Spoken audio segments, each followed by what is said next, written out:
ಎಲ್ಲರಿಗೂ ನಮಸ್ಕಾರ. ಇವತ್ತಿನ ರೆಸಿಪಿ ಮಳೆಗಾಲದ ರೆಸಿಪಿ.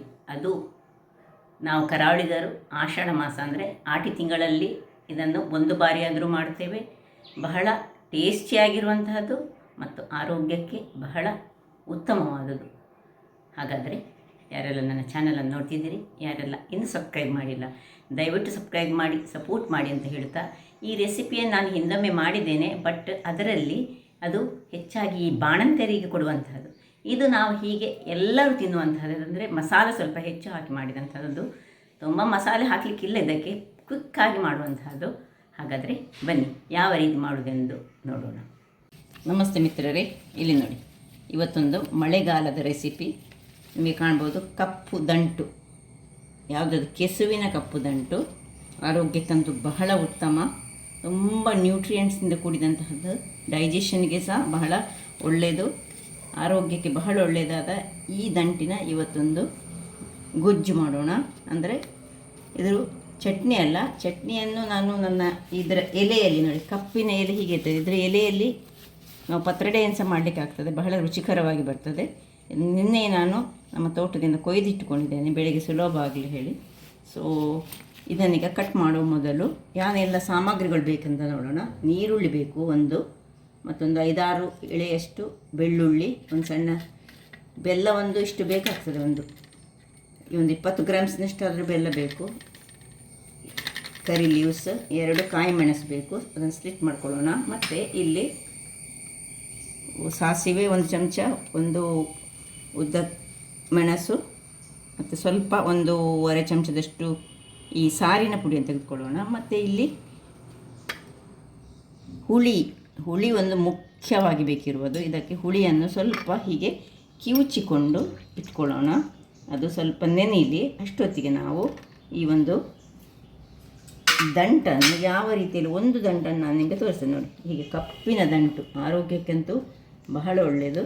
ಹೀಗೆ ನಡುವಲ್ಲಿ ಒಮ್ಮೆ ಹೀಗೆ ಸ್ವಲ್ಪ ಅರ್ಧಕ್ಕೆ ಕಟ್ ಮಾಡಿದರೆ ಹೀಗೆ ಅದರದ್ದು ಸಿಪ್ಪೆಯನ್ನು ನೋಡಿ ಈ ರೀತಿ ಎಳೀಲಿಕ್ಕೆ ಬರ್ತದೆ.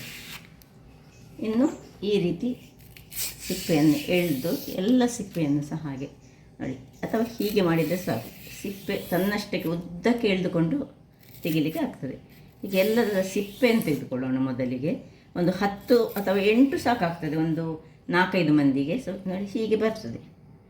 ಹೀಗೆ ಬಂದದನ್ನು ಇನ್ನು ನಾವು ಹೀಗೆ ಸಣ್ಣದಾಗಿ ಕತ್ತರಿಸಿಕೊಂಡು ಒಂದು ನೀರಿನಲ್ಲಿ ಹಾಕಿಕೊಳ್ಬೇಕು. ಇದು ಸ್ವಲ್ಪ ತುರಿಕೆಯನ್ನು ಹೊಂದಿರೋದ್ರಿಂದಾಗಿ ಯಾರಿಗಾದರೂ ತುರಿಕೆ ಕೈ ಬೇಗ ಆಗ್ತದೆ ಆದರೆ ಕೈಗೆ ಸ್ವಲ್ಪ ಎಣ್ಣೆಯನ್ನು ತಾಗಿಸಿಕೊಂಡು ಮೊದಲು ಯೂಸ್ ಮಾಡಿಕೊಳ್ಳಿ, ಮತ್ತು ನೀರಿಗೆ ಹಾಕ್ಕೊಳ್ಳಿ. ಅಥವಾ ಇದನ್ನೇ ಸುರಿಗೆ ತೊಳೆದು ಮತ್ತೆ ಕಟ್ ಮಾಡಿಕೊಂಡು ಸೀದಾ ಇದಕ್ಕೆ ಹಾಕ್ಕೊಳ್ಳಿ. ಕೆಲವರಿಗೆ ಇದು ತುರಿಕೆ ಆಗ್ತದೆ, ಅದರಿಂದಾಗಿ ನನಗೆ ಅದು ಹಾಗೆ ಆಗೋದಿಲ್ಲ, ಅದರಿಂದಾಗಿ ನಾನು ಡೈರೆಕ್ಟಾಗಿ ಮಾಡ್ತೇನೆ. ಯಾರಿಗೆ ಸಣ್ಣದಾಗಿ ನೋಡಿ ಇಷ್ಟು ಆಗ್ತದೆ, ಇದಕ್ಕೆ ಸಣ್ಣ ಸಾಕ್ತದೆ, ಇಷ್ಟನ್ನು ಕಟ್ ಮಾಡಿಕೊಂಡು ನಾನೀಗ ನೀರಿಗೆ ಹಾಕ್ಕೊಳ್ತೇನೆ. ವೀಕ್ಷಕರೇ ನೋಡಿ, ಈ ರೀತಿಯಾಗಿ ಸಣ್ಣದಾಗಿ ಕಟ್ ಮಾಡಿಕೊಂಡೆ ಎಲ್ಲವನ್ನು ನೋಡಿ ನೀರಿನಲ್ಲಿ ಹಾಕಿಟ್ಕೊಂಡಿದ್ದೇನೆ. ಸ್ವಲ್ಪ ನೀರಿನಲ್ಲಿ ಒಂದು 5 ನಿಮಿಷ ಹೀಗೆ ಇಟ್ಟುಕೊಂಡ ನಂತರ ನಾವು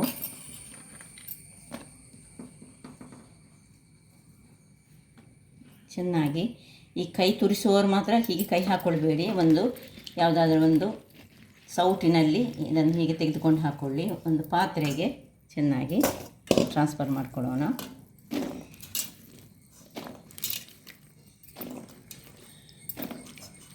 ಕೆಲವರಿಗೆ ತುಂಬ ಕೈ ತುರಿಸೋರಿರ್ತಾರೆ, ಇದು ತುರಿಕೆಯ ಇದ್ದಿದ್ದವರು ಹೀಗೆ ಡೈರೆಕ್ಟಾಗಿ ನೀರು ಸೇರಿದ ಕೂಡಲೇ ತುರಿಕೆ ಹೆಚ್ಚಾಗೋದು, ಅದರಿಂದಾಗಿ. ಬಟ್ ಇದು ಬೆಂದೆಲ್ಲ ಆದ ಮೇಲೆ ಇದರದ್ದು ಈ ಹುಳಿ ಬಹಳ ಟೇಸ್ಟಿಯಾಗಿ ಬರ್ತದೆ ಮತ್ತು ಆರೋಗ್ಯಕರವಾದುದು. ಈ ಮಳೆಗಾಲದಲ್ಲಿ ಸಹ ಆಷಾಢ ತಿಂಗಳಲ್ಲಿ 1 ಸಾರಿ ಆದರೂ ಇದನ್ನು ತಿನ್ನಬೇಕಂತ. ಈಗ ಇದಕ್ಕೆ 2 ಮೆಣಸನ್ನು ಕಟ್ ಮಾಡ್ಕೊಂಡು ಹಾಕೊಳ್ಳೋಣ. ಜಸ್ಟ್ ಒಂದು ಸ್ಲಿಟ್ ಮಾಡಿದರೆ ಸಾಕು.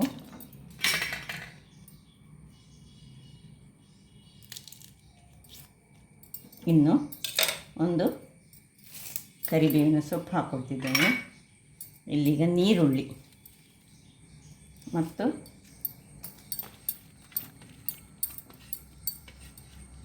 ನೀರುಳ್ಳಿ ಹಾಕಿದ ಮೇಲೆ ಏನು ನಾವು ಹುಳಿಯ ನೀರು ಮಾಡಿದ್ದೇವೆ ನೋಡಿ, ಇದನ್ನು ಚೆನ್ನಾಗಿ ಹಿಚ್ಚಿಕೊಂಡು ಇದನ್ನು ಇದಕ್ಕೆ ಹಾಕಿ ಸ್ವಲ್ಪ ಉಪ್ಪನ್ನು ಹಾಕೊಳ್ಳೋಣ.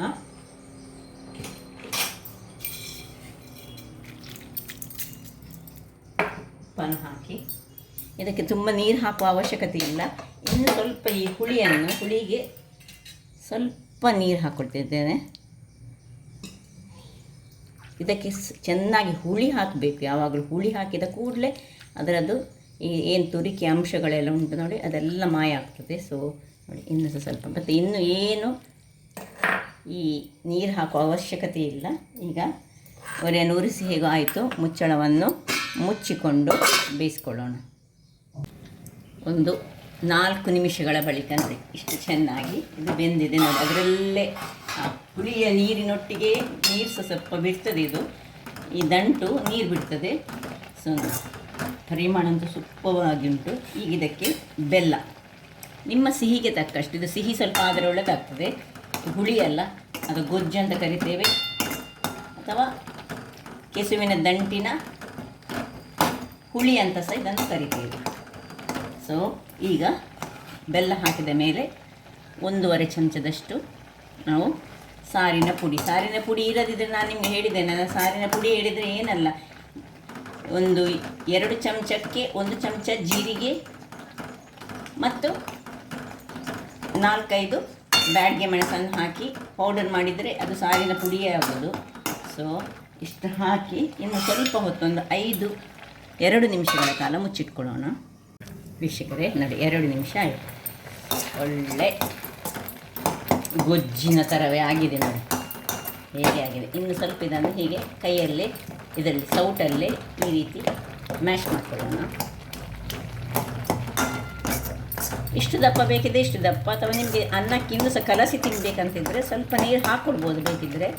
ಅದೇ ಈಗ ಇಲ್ಲಿ ಉಪ್ಪು ಹೇಗೆ ಆಗಿದೆ ಮತ್ತು ಸಿಹಿ ಹೇಗೆ ಉಂಟು ನೋಡೋಣ. ಕರೆಕ್ಟ್ ಉಂಟು, ಉಪ್ಪು ಸಹ ಕರೆಕ್ಟ್ ಉಂಟು, ಬೆಲ್ಲ ಸಹ ಕರೆಕ್ಟ್ ಉಂಟು. ಇದನ್ನು ಆಫ್ ಮಾಡಿಕೊಡ್ತಿದ್ದೇನೆ.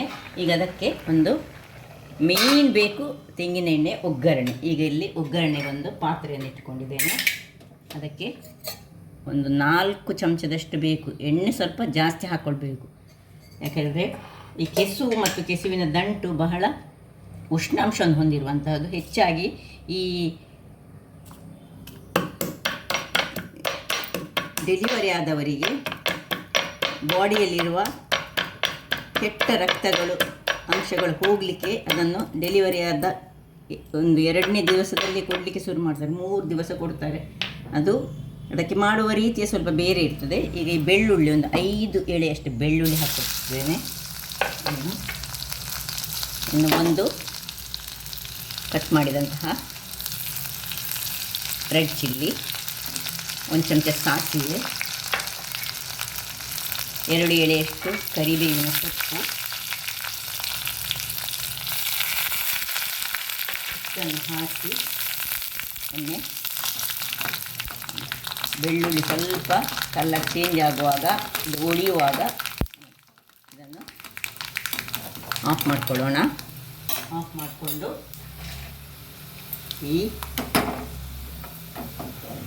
ಇಲ್ಲಿ ಇದಕ್ಕೆ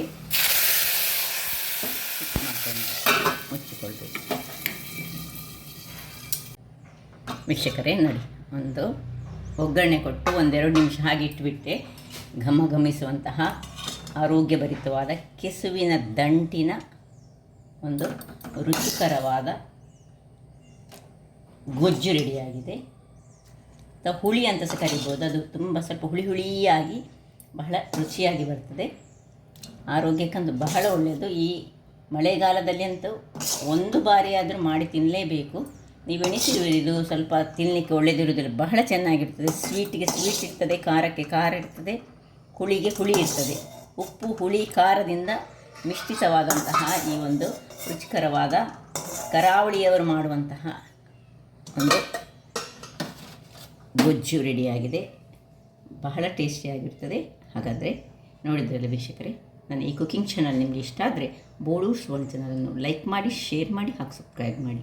ಹಾಗೂ ನನ್ನ ಇನ್ಸ್ಟಾಗ್ರಾಮ್ ಪೇಜನ್ನು ಫಾಲೋ ಮಾಡಿ. ಧನ್ಯವಾದಗಳು.